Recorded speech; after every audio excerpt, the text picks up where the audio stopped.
Le 20 octobre 2011, Mouammar Kadhafi, le guide de la révolution et maître de la Libye, a été assassiné à Sirte, sa ville d'origine.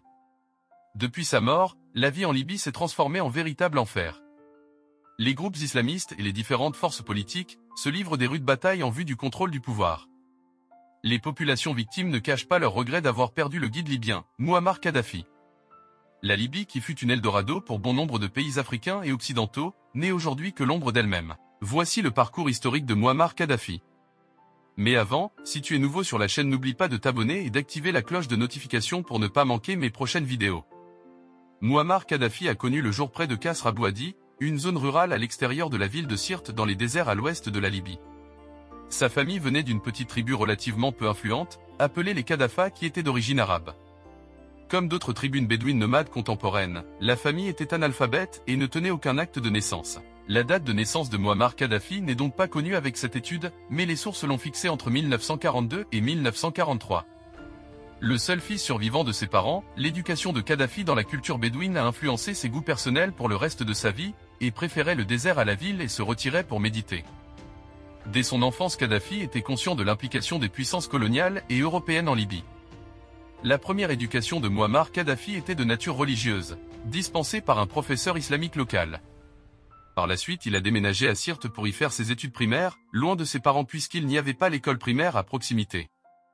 À l'époque, l'éducation primaire en Libye n'était pas gratuite, mais son père pensait que cela bénéficierait grandement à son fils, malgré les difficultés financières.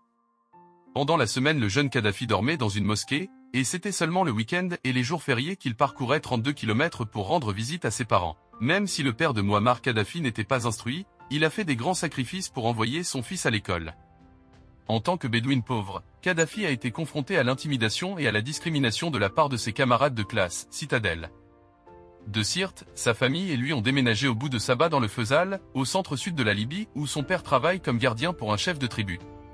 Pendant que Kadhafi partait déjà à l'école secondaire, chose qu'aucun des parents du village n'avait fait. Mouammar Kadhafi était populaire dans cette école. De nombreux enseignants de Saba étaient égyptiens, et pour la première fois, Kadhafi avait accès aux journaux et aux émissions de radio arabes. En grandissant, il a été témoin d'événements importants qui ont secoué le monde arabe, notamment la guerre israélo-arabe de 1148, la révolution égyptienne de 1952, la crise de Suez de 1956 et l'existence éphémère de la République arabe unie, entre 1958 et 1961. Il admirait les changements politiques mis en œuvre dans la République arabe égyptienne, sous son héros le président Ahmed Abdel Nasser. Abdel Nasser défendait le nationalisme arabe, le rejet du colonialisme occidental, du néocolonialisme et du sionisme. Mouammar Kadhafi est dès lors inspiré par l'homme politique égyptien, Gamal Abdel Nasser. Il commence par organiser des manifestations et distribuer des affiches critiquant la monarchie. En octobre 1961, il a mené une manifestation pour protester contre la sécession de la Syrie de la République arabe unie, et a collecté des fonds pour envoyer des câbles de soutien à Gamal Abdel Nasser. 20 élèves ont été arrêtés à la suite de ces troubles. Mouammar Kadhafi et ses compagnons ont également brisé les vitres d'un hôtel local accusé de servir de l'alcool. Pour punir Kadhafi, les autorités l'ont expulsé, sa famille et lui, de Saba. Il finit par déménager à Misrata, où il fréquente l'école secondaire de Misrata. Maintenant son intérêt pour l'activisme nationaliste arabe, il refuse de rejoindre les partis politiques actifs malgré les propositions, affirmant rejeter le factionnalisme. Après ses études secondaires, Kadhafi intégrait l'université de Libye à Benghazi, où il étudie l'histoire avant d'abandonner pour rejoindre l'armée. En 1963, il commence sa formation à l'Académie royale militaire de Benghazi, aux côtés de plusieurs camarades de classe partageant les mêmes idéologies. Les forces armées étaient perçues comme opportunité d'ascension sociale aux Libyens défavorisés, mais Mouammar Kadhafi les reconnaissait comme un instrument potentiel de chargement politique. À cette époque, la Libye était sous le régime du roi Idriss, et les forces armées libyennes étaient entraînées par l'armée britannique. Cela a mis Kadhafi en colère, parce qu'il considérait les Britanniques comme les impérialistes et par conséquent, il a refusé d'apprendre l'anglais et s'est montré impoli envers les officiers britanniques, échouant finalement à ses examens. Les entraîneurs britanniques l'ont dénoncé pour insubordination et comportement abusif en ajoutant qu'il est soupçonné d'être impliqué dans l'assassinat du commandant de l'académie militaire en 1963. De tels rapports ont été ignorés et Kadhafi a rapidement progressé. Avec un groupe de cadres fidèles, Kadhafi a créé en 1964 le comité central du mouvement des officiers libres, dirigé par Kadhafi. Ils se sont rencontrés en secret et ont été organisés en un système de cellules clandestines, regroupant leurs salaires dans un fonds unique. Kadhafi voyaguait à travers la Libye, pour collecter les renseignements et développer les liens avec des sympathisants. Mais les services de renseignement du gouvernement l'ignoraient, le considérant comme peu de menace. Diplômé en août 1965, Kadhafi est devenu officier de communication dans le corps de transmission de l'armée. En avril 1966, il fut envoyé au Royaume-Uni pour un stage de 9 mois. Il a été rapporté que Kadhafi avait réussi à surmonter ses problèmes d'apprentissage de l'anglais, démontrant une solide maîtrise de la procédure vocale. Le gouvernement d'Idriss était de plus en plus impopulaire à la fin des années 1960. Idriss exacerbait les divisions régionales et tribales traditionnelles de la Libye, en centralisant le système fédéral du pays pour tirer parti de la richesse pétrolière du pays. Le nationalisme arabe était de plus en plus populaire et les protestations ont éclaté après la défaite de l'Égypte, en 1967 lors de la guerre des 6 jours avec Israël. L'administration d'Idriss était considérée comme pro-israélienne, en raison de son alliance avec les puissances occidentales. Des émeutes anti-occidentales ont éclaté à Tripoli et Benghazi, tandis que les travailleurs libyens fermaient les terminaux pétroliers en solidarité avec l'Égypte. Au milieu de l'année 1969, Idriss s'est rendu à l'étranger pour passer l'été en Turquie et en Grèce. Le 1er septembre de la même année, les officiers libres de Kadhafi en occupaient les aéroports, les postes de police, les stations de radio et les bureaux du gouvernement à Tripoli et Benghazi. Kadhafi a pris le contrôle de la caserne Berka à Benghazi. Durant cette manœuvre, ils n'ont rencontré aucune résistance sérieuse, dont exercer peu de violence contre les monarchistes. Une fois que Kadhafi a renversé le gouvernement monarchique, il a annoncé la fondation de la République arabe libyenne. S'adressant à la population par radio, il a proclamé la fin du régime. En raison de la nature sans effusion de sang du coup d'État, il a été initialement qualifié de révolution blanche, bien qu'il ait été rebaptisé de révolution blanche de septembre. Mouammar Kadhafi a insisté sur le fait que le coup d'État des officiels libres représente une révolution marquant le début d'un chargement généralisé dans la nature socio-économique et politique de la Libye. Arrivé au pouvoir, il se distingue d'emblée par une politique volontariste, visant à concrétiser les objectifs du panarabisme social.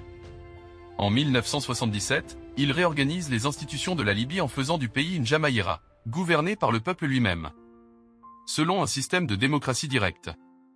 En 1979, il renonce au poste officiel de chef d'État, mais demeure de facto aux commandes de la Libye avec le titre de guide de la révolution libyenne, exerçant un pouvoir absolu en dehors de tout cadre temporel ou constitutionnel.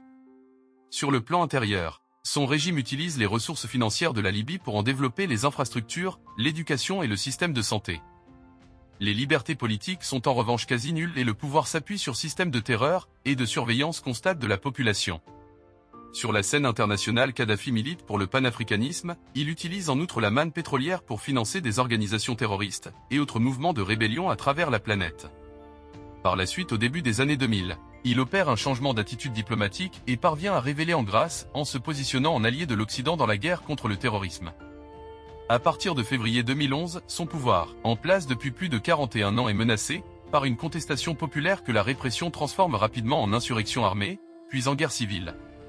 Le 20 octobre 2011, à 12h30 heure Tripoli, le colonel Younou Ahmad Ali, qui dirige les opérations militaires des soldats gouvernementaux dans l'est de Sirte, annonce la prise de la ville après un mois de bataille. Après 45 minutes plus tard, le coordonnateur des opérations militaires au sein du gouvernement libyen de transition, Abdelmajid, annonce la capture de Mouammar Kadhafi et évoque des blessures graves. Peu après, un responsable militaire indique que Kadhafi a été capturé alors qu'il tentait de fuir, tandis qu'un autre soldat affirmant avoir assisté à l'opération explique qu'il a été arrêté alors qu'il se cachait dans un trou. Selon les membres proches du président, la décision de quitter Sirte pour partir vers le sud aurait été prise par Moatassem Kadhafi, l'un des fils de Mouammar Kadhafi. Le départ du convoi prévu pour 3 h du matin aurait pris plusieurs heures de retard, dû au fait de la mauvaise organisation des volontaires, recrutés par le fils de Kadhafi. La presse fait état de la présence dans le convoi d'un groupe de 19 mercenaires sud-africains. Vers 13h55, Abdelmajid annonce que le guide libyen a succombé à ses blessures. Cependant, le déroulement exact des circonstances du décès de Mouammar Kadhafi reste confus. La version la plus probable est qu'un drone américain aurait repéré à l'aube un convoi d'environ 75 véhicules tentant de quitter Sirte, sans que la présence de Kadhafi à son bord ne soit connue. Ensuite, une patrouille d'avions française serait intervenue. Vers 8h30 heure locale, le convoi aurait été arrêté par les tirs des missiles du drone et par un bombardement détruisant une vingtaine de véhicules. Le corps de Mouammar Kadhafi ainsi que celui de son fils sont exposés le 21 octobre dans une chambre froide à Misrata, où des milliers de Libyens se succèdent pour le voir.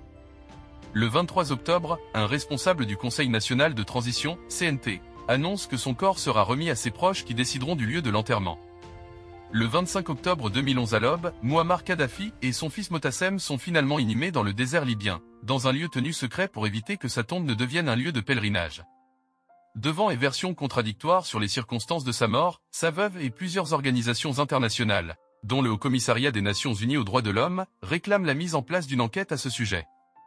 Alors que les autorités libyennes évoquent un décès survenu lors d'un échange de tirs, plusieurs sources indiquent qu'il pourrait s'agir d'une exécution sommaire.